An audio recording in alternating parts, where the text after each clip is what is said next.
Can I start?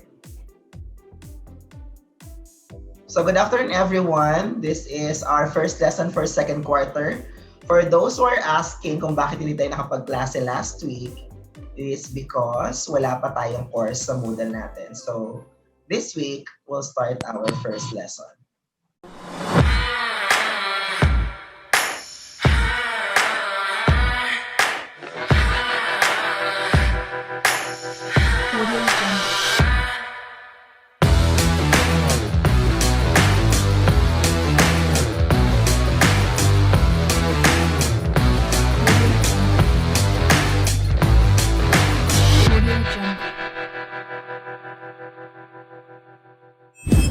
So our first topic is Afro-Latin American music. So this is also a continuation of what we have discussed last quarter on music.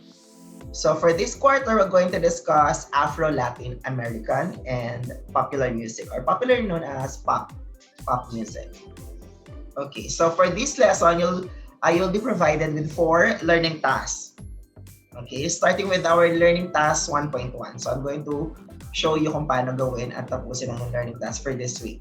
Okay, it is under introduction. It is entitled a listening activity.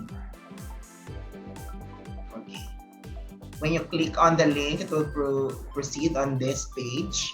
It's a listening activity that will help you guide to experience vocal music. Vocal music muna tayo, no? Of Africa and Latin American music. So all you have to do is listen and watch these 2 provided links. Okay, the first one is entitled Vocal Music from Africa.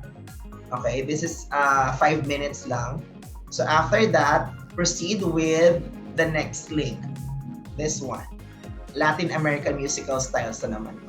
Okay, so then after nyong matapos ang dalawang links na provided at mapanood, okay, using your online text submission type, which is provided sa Moodle nyo, you're going to answer the following reflection or your reflection guide or guide questions.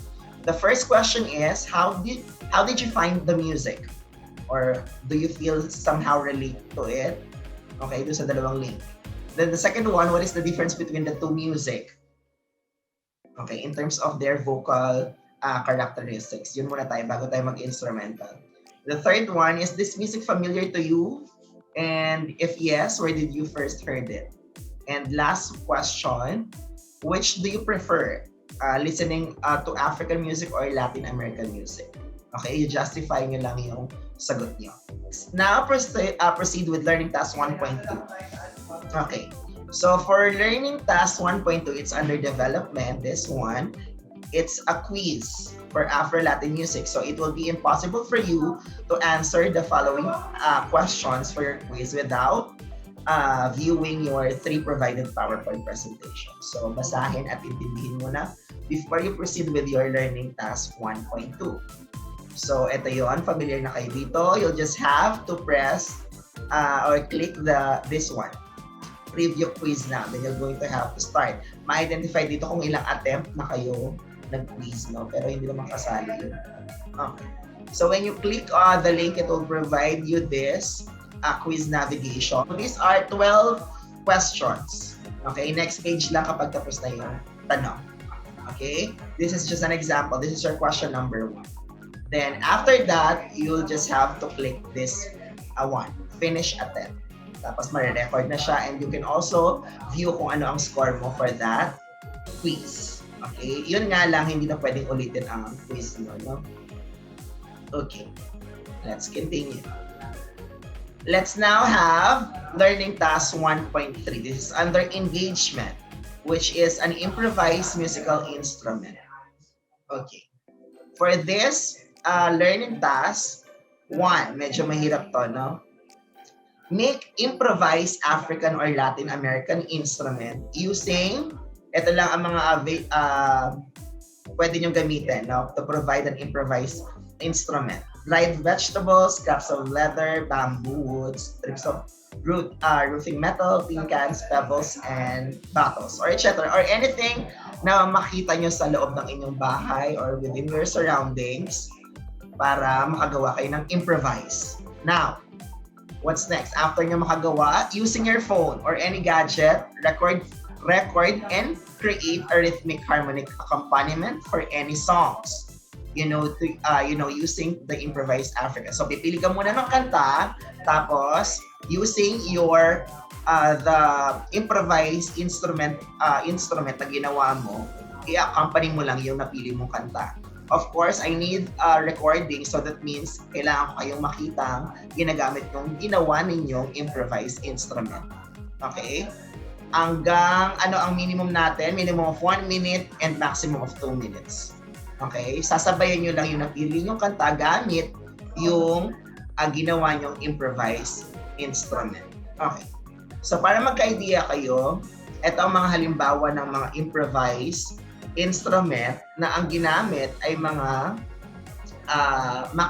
bagay na makita nyo sa loob ng inyong bahay. So, this is an example of improvised instrument na percussion instrument.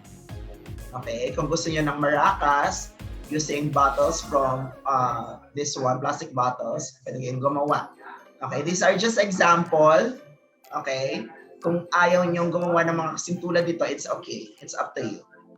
Okay, this one, or plato lang to, no? And this one. Okay, tambourine. Oh, it's a tambourine. Using, mga tansan. So, those are example of improvised instrument. So, gagawa kayo gamit ang mga bagay na makita nyo sa inyong mga bahay ng sarili nyong version of instruments. Okay, is that clear? May tanong po ba tayo dito? Before I proceed with the next slide. Do you have questions regarding our Learning Task 1.3 class? Wala naman? Wala. Okay. Let's continue. Your third instruction, alam niyo na to, just click Add Submission.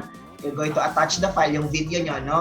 Tapos, ang file name nyo is Improvised Musical Instrument. Tapos, apelido nyo lang, then your section. Yun ang file name nyo. Okay? So, in the comment part of online text, describe your experience para maglalagay ka lang ng caption sa video presentation mo na kung ano yung what are the materials you found in your home or in your environment? Ano yung kumbaga ginamit mo at bakit yun ang napili mong gamit? Okay? Just describe your experience while using or making your improvised instrument. Okay? Note, number 5, don't forget the files should only be a maximum of 100 MB lang po. No, it should be in an MP4 video format. Ngayon, in case that your video exceed in a maximum files, pwede nyong isend through my email account or my email sa aking Google account or ipasa nyo sa Messenger. Yung sa bago kong Facebook na ipapakita ko later. Doon yun na ako i-add. No? That will be my new Facebook account. Okay, last one. Let's have the last one. Learning Task 1.4. It's under assimilation. Obviously, it's a reflection or a follow. Okay, so these are the questions na kailangan yung sagutin, no? So I prepared some questions for you to think over. Kindly complete the following unfinished sentence. The first sentence is 1.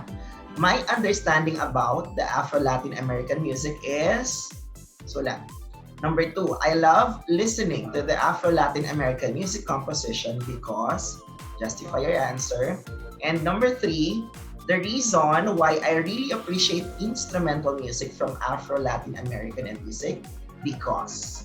Okay, so those are your 3 questions or unfinished sentence na kailangan yung kompletuhan for your reflection for Learning Task 1.4. Okay? Again, for this lesson, you'll have 4 learning tasks under music lesson 1 for quarter 2. The deadline of your submission for this lesson would be next week, Friday. Anong date natin? Wait, I'll check the calendar. That is January 22. Okay, yun ang deadline nyo for learning tasks 1 to 4 of lesson 1 of music. Okay, if you don't have any questions, alam niyo na to. Let's have a picture muna.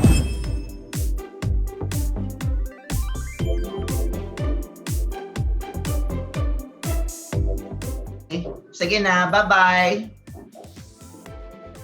See you next week. Mag-iingat.